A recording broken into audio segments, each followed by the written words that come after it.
आदेश आदेश। जय माता रा आप सभी को। तो आज आप लोगों के समक्ष एक बहुत ही स्पेशल केस लेके आ रहा हूँ मैं। अब कुछ ऐसी सीरीज़ भी स्टार्ट करूँगा जिसमें मैंने अपने लाइफ में ऐसे केस फेस किए हैं और उनको सुधारा है। ऐसे केसों का भी एक सीरीज़ ला रहा हूँ ताकि आप लोगों का इंटरेस्ट बना रहे इसमें और आप लोग समझें कि शक्तियाँ कैसे कार्य करती हैं और कैसे हटती हैं और कैसे एक साधक को कितना परेशान कर देती हैं।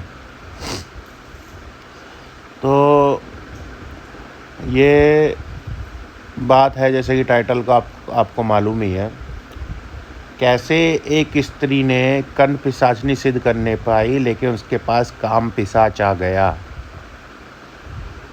हाँ जी, उस स्त्री ने कर्ण पिशाचनी सिद्ध करनी चाहिए लेकिन उसके पास उसको परेशान करने के लिए काम पिशाच आ गया। तो इसलिए कहते हैं गुरु की आवश्यकता बहुत ज़्यादा ज़रूरी है। हालांकि उनके भी गुरु थे, उन्होंने गुरु से परमिशन लेके ही ये साधना की और लेकिन ये उल्टी पड़ गई। उल्टी इसलिए पड़ गई क्योंकि सही ज्ञान नहीं था, सही साधना की विधि नहीं थी। इस वजह से ये साधना उनको उल्टी पड़ गई।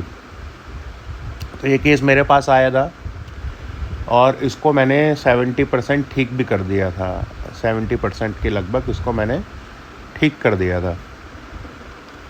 तो किसी से उन्होंने मंत्र लेके कर्ण पिशाचनी का उसकी पूरी विधि एक सात्विक रूप से, ऐसा नहीं है कि उसको एक अघोर रूप से उन्होंने सिद्ध करना चाहा, एक सात्विक विधि से, लेकिन फिर भी उनके ऊपर मुसीबत आ गई। तो शायद अब सॉल्व हो भी गई होगी या नहीं भी हो गई होगी, मेरा अभी उनसे कोई संपर्क नहीं है। तो उन्होंने कर्ण पिशाचनी का मंत्र लिया एक सात्विक विधि से, गुरु से आज्ञा ली। गुरु से आज्ञा लेने के बाद वो साधना करने बैठ गई, जिसमें उनको किसी का मुंह नहीं देखना था, अपने परिवार का, अपने बच्चों से, अपने चीज़ों से अलग हुई, एक कमरे में बंद कर लिया अपने आप को और साधना की विधि विधान के अनुसार करने लगे जैसा गुरु ने उनको बोला कि हाँ आप करिए। तो पहले दिन, दूसरे दिन, तीसरे दिन उनको कोई फ़र्क नहीं पड़ा। वो साधना करते रहे। पहले, दूसरे, तीसरे दिन को कोई फ़र्क नहीं पड़ा। चौथे दिन रात्रि में 2 बजे के करीब उनको आहट आती है। उनके कमरे के बाहर कोई दरवाज़ा खटखटा रहा है और कह रहा है बाहर निकलो। दरवाज़ा खटखटाए यानी कि मतलब कि देखने आओ। तो उनको लगा कि शायद उनके घर वाले जाग गए हैं या कोई परेशानी आ गई है, इस वजह से उनको बुलाया जा रहा है। लेकिन गुरु की आज्ञा थी, नहीं उठना है, साधना से नहीं उठना है जब तक पूरी ना हो। तो वो अपने उस पर दृढ़ रही और उसको करती रही। दरवाज़ा खटखटाता रहा, खटता रहा। जब उनकी साधना कंप्लीट हुई तो वो बाहर गई तो देखा कि कोई भी नहीं था। परिवार के लोग उनके सो रहे थे और तब उनको बहुत ज़्यादा टेंशन होने लगी। अब तब उनको डर इतना व्याप्त हो गया उनके अंदर। स्त्री आपको मालूम ही है कि जिन्होंने ये सब चीज़ें नहीं देखी होती, उनके पास धीरे धीरे डर व्याप्त होने लगता है। स्त्री जल्दी डर जाती है। तो अगले दिन साधना करने की हिम्मत नहीं थी उनके अंदर, लेकिन फिर भी वो साधना करने बैठी क्योंकि एक तो ले लिया था, बीच में छोड़ नहीं सकती थी। अब 2 धारी तलवार पे वो चल चुकी थी, गिरना तय था। सीधे चलेंगी तो पैर कटेंगे, नहीं तो इस साइड गिरेंगी तो गिर जाएंगी, खाई में गिर जाएंगी। तो करना अब निश्चित था ही, तो वो लगे करने। तो इस बार उनको साथ कुछ नहीं हुआ, लेकिन रात्रि में जब वो अपनी साधना करके सोने लगे तो बहुत ही गलत चीज़ें उनके साथ होने लगी। उनकी जांघों पे, उनके हाथों पे निशान पड़ने स्टार्ट हो गए बहुत बुरी तरह, जो कि उनको महसूस तो नहीं दे रहे थे, लेकिन नील पड़ने लग गया था। तो उन्होंने उनको ये सब चीज़ें बाद में पता चली, जब उनको दर्द का एहसास हो ही नहीं रहा था। लेकिन जब उन्होंने चेक किया तो उनको पता चला कि उनके पूरे शरीर में ऐसी जगह पे जख्म होने लग गया है या नील पड़ने लग गया है। तो उन्होंने इसको नेगलेक्ट किया। नेगलेक्ट करने का अपने गुरु से कोई बात नहीं करी, जो कि बहुत गलत बात है। ये बहुत ही गलत संदेश था। गुरु से बात करनी चाहिए थी। तो अगले दिन फिर उन्होंने साधना स्टार्ट करी। तो इस साधना के बीच में ही उनके बाल पकड़ के खींच लिए गए। सुरक्षा चक्र लगा होने के बावजूद, अब देखिए आप, उनका सुरक्षा चक्र लगा हुआ था, उसके बावजूद उनके बाल पकड़ के खींच लिए। अब यही होते हैं जिसके मंत्र सिद्ध नहीं होते, उनके साथ यही क्रियाएं होती हैं। वो समझते हैं उनके मंत्र सिद्ध है, लेकिन उनके मंत्र सिद्ध नहीं होते हैं। तो बाल पकड़ के खींच लिए। अब उनका तो साधना पे से विश्वास गया उठ। उन्होंने इतना डर गई थी कि उन्होंने साधना को बीच में ही छोड़ दिया। अब रात जैसी होती थी तब उनका पूरा शरीर सिहर जाता था, क्योंकि कोई व्यक्ति आता था, उनकी छाती पे बैठता था, गलत कार्य करने की कोशिश करता था, उनका गला चौक कर देता था, बहुत सारी चीज़ें जो कि अब उनकी बहुत बड़ी मुसीबत में फंस गए थे। काफ़ी लोगों को उन्होंने दिखाया, लेकिन कोई नहीं बता पाया कि इनकी समस्या है क्या। उनको लगा कि कण पिशाचनी के दूत हैं, वो आ गए हैं, माँ काली की शक्तियाँ आ गई हैं। लेकिन कार्य ये था कि उन्होंने मंत्र की विधि को सही से नहीं किया, जिसकी वजह से काम पिशाच उनके साथ जुड़ गया था। मेरे पास ये केस आया था, उन्होंने मुझे फ़ोन किया। जब भी मैं उनको मंत्र दे रहा था, जब मैं उनको मंत्र देता था फ़ोन पे, तो वो मंत्र उनको सुनाई ही नहीं देता था। मैंने खुद उस चीज़ को अनुभव किया कि जब भी मैं मंत्र बोलता था तो मेरी जो लाइन थी वो डिस्कनेक्ट होने लगती थी, उनको सुनाई नहीं देता था, बिल्कुल भी नहीं। और जैसे ही मंत्र ख़त्म होता था, आपस में सुनते थे अच्छे से। अब उनको मंत्र बोल के देना बहुत ज़्यादा आवश्यक था, क्योंकि बिना बोले मंत्र की ऊर्जा उन तक नहीं पहुँचेगी, बिल्कुल भी नहीं पहुँचेगी। तो उनको कैसे तैसे करके मंत्र दिया ऑडियो रिकॉर्डिंग के माध्यम से। अच्छा, ऑडियो रिकॉर्डिंग बहुत बड़ा माध्यम है। मंत्र दिया तो फिर मंत्र दिया मैं ऑडियो रिकॉर्डिंग से उन्होंने उसके साधना करनी। साधना तो नहीं, बस उनको डर इतना व्याप्त हो गया कि रात में साधना करेंगी ही नहीं। उनको मैंने दिन में कहा कि आप इस मंत्र से जाप कीजिए, और इस मंत्र को जाप करने के बाद आपकी चीज़ें सुधरने लग जाएंगी। लेकिन वो सुधरने की अपेक्षा और बिगड़ने लग गई। अब जो ऊर्जा थी या जो वो नेगेटिव शक्ति थी वो उनके ऊपर हावी होने लग गई, बहुत ज़्यादा, बहुत बुरी तरह। अब उनको कुछ नहीं दिखता था। डर के मारे उन्होंने अपने आप को बंद कर लिया था। डर के मारे वो रोने लगती थी सुबह शाम। उनका शरीर इतना रोग होने लग गए थे, उनको इतनी बदसूरत अवस्था में पहुंच गया था उनका शरीर, जिससे देख के वो उनको रोना आ रहा था अपने ऊपर। उन्होंने बहुत मिन्नतें करी कि आप ठीक कर दो, क्योंकि जब तक मेरे पास कोई आएगा नहीं तो कैसे उसका इलाज संभव है। दूर से इलाज सिर्फ उतना ही हो सकता है जितना संभव होता है। तो उनके लिए फिर एक अनुष्ठान स्थापित किया।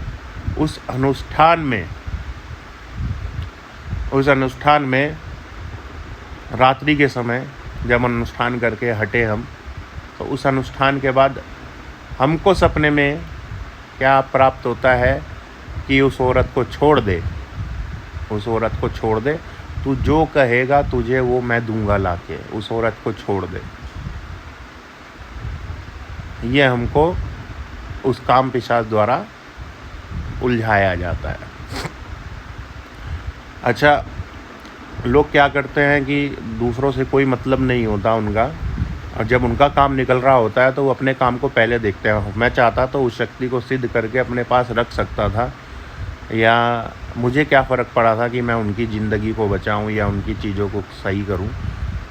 मैं चाहता था, जब उसने मुझे इतना ऑफ़र कर दिया था तो मैं चाहता उसको सिद्ध करके अपनी चीज़ों को, अपना पैसा वैसा बहुत सारा ले सकता था, कर सकता था। और ऐसा नहीं है कि धन लक्ष्मी लाने के लिए ये नेगेटिव शक्तियाँ नहीं होती। काम पिशाच भी धन लाता है, सारी नेगेटिव शक्तियाँ धन लाके आपको दे सकती हैं। तो लेकिन नहीं, एक तरफ को मेरे अंदर से भी एक डर की भावना व्याप्त होगी कि मेरी फैमिली पे ये सब चीज़ें ना आ जाएं। लेकिन फिर गुरु का ध्यान किया, गुरु का स्मरण किया, अपनी भगवती तारा को पुकारा। तो भगवती तारा के पुकारते ही मन के अंदर इतना दृढ़ निश्चय आ गया, इतनी ताकत आ गई कि उसको देखा जाएगा, यार ला जा तू भी, तुझे देख लेते हैं। इस तरह की भावना के साथ जब दोबारा मेरा अनुष्ठान स्टार्ट हुआ तो उसको यहाँ पे लाके बांधित किया मैंने अपने हवन के अनुष्ठान के सामने। इनकी फ़ोटो भी मेरे पास हैं, लेकिन मैं दिखाना नहीं चाहता किसी को। उसकी फ़ोटो भी मेरे पास है कि कैसे एक काली शक्ति को मैंने बांधित किया था। तो हालांकि उसके बाद से उनकी स्थिति सुधरने लग गई थी, लेकिन मानसिक जो होता है ना, एक मानसिक से नहीं निकल पाना, मानसिकता से वो उस मानसिकता से नहीं निकल पा रही थी। उनको उन मानसिकता से निकलने की आवश्यकता थी। हालांकि कोई ऊर्जा, कोई नेगेटिव शक्ति वहाँ पे नहीं थी, लेकिन फिर भी एक मानसिकता ने उनको जकड़ा हुआ था, जिसकी वजह से वो और परेशान हुए जा रही थी। तो उनको काउंसलिंग की ज़रूरत थी। एक काउंसलिंग हो तो उनकी एक काउंसलिंग सेशन मेरे द्वारा ही स्टार्ट किया गया था। उनसे बात करके, उनकी चीज़ों को समझ के एक काउंसलिंग सेशन स्टार्ट किया।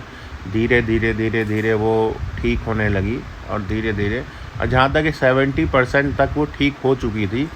उनका शरीर वरीर सब ठीक, रोग वोग से मुक्ति उनको प्राप्त हो गई थी, सब कुछ ठीक हो गया था। लेकिन ऐसा है ना कि कोई शक्ति को कब तक आप बांधे रख सकते हो, जब तक आप उसको विसर्जित नहीं करोगे तब तक वो जाएगी नहीं। और विसर्जित का तरीका जब मैंने उनको बताया कि आपने मंत्र तो किया है, लेकिन गलत उसका इफ़ेक्ट पड़ गया है, वो शक्ति आपके साथ जुड़ गई है, विसर्जित करना पड़ेगा आपको खुद जाके। तो विसर्जित की जो उनको क्रियाएं बताई थी, उस विसर्जित को क्रियाओं को उनको ही करना था, लेकिन वो उसको कर नहीं पाई, और फिर उसके साथ वो शक्ति जुड़ गई। और इस बार इतने ऐसी लेवल पे जुड़ी कि उसने मुझसे उनको पृथक कर दिया। मुझसे बात करने में या मुझसे मोबाइल नंबर लगाने में, उनका फ़ोन, ये सब चीज़ें जो होती है ना, कि शक्ति ने पृथक कर दिया बहुत बुरी तरह से। तो आज आप लोगों के समक्ष ये कहानी का मतलब ये है कि कहानी के एक रियल लाइफ का आपके सामने मैंने एक उदाहरण दिया है, कि एक रियल लाइफ एक्सपीरियंस, कि मंत्र करो, गुरु से आज्ञा भी लो, सब कुछ सही होता है आपका, लेकिन आप लोगों को देखिए, एक तो रक्षा मंत्र करने के लिए पहले उसको टेस्ट करना पड़ता है, तब जाके आप किसी साधना में बैठिए। आपका गुरु आपकी ऊर्जा से बता सकता है कि आपका रक्षा मंत्र सिद्ध है कि नहीं है, तब कोई साधना में बैठिए। और दूसरी चीज़, मंत्र की विधि, आप जिससे मंत्र ले रहे हैं, आप उसकी विधि को प्रॉपर रूप से करेंगे तो ही साधना में सफलता प्राप्त होगी। ऐसे ही उठा के मंत्र को जाप नहीं किया जाता। आप आए, मंत्र की विधि, हाँ आजकल एक ही मंत्र की 100 विधियाँ उपलब्ध हैं इंटरनेट पे और यूट्यूब पे, सब विधियाँ उपलब्ध है, लेकिन जो असली विधि होती है उसी के अनुसार उस साधना को करना चाहिए, जो कि अगर आपके पास सक्षम गुरु है, वो उस विधि को पहचान लेगा, उस विधि को आपको बताएगा कि हाँ ये इसकी असली विधि है। तो साधना में कदम रखना बहुत सोच समझ के कार्य होता है।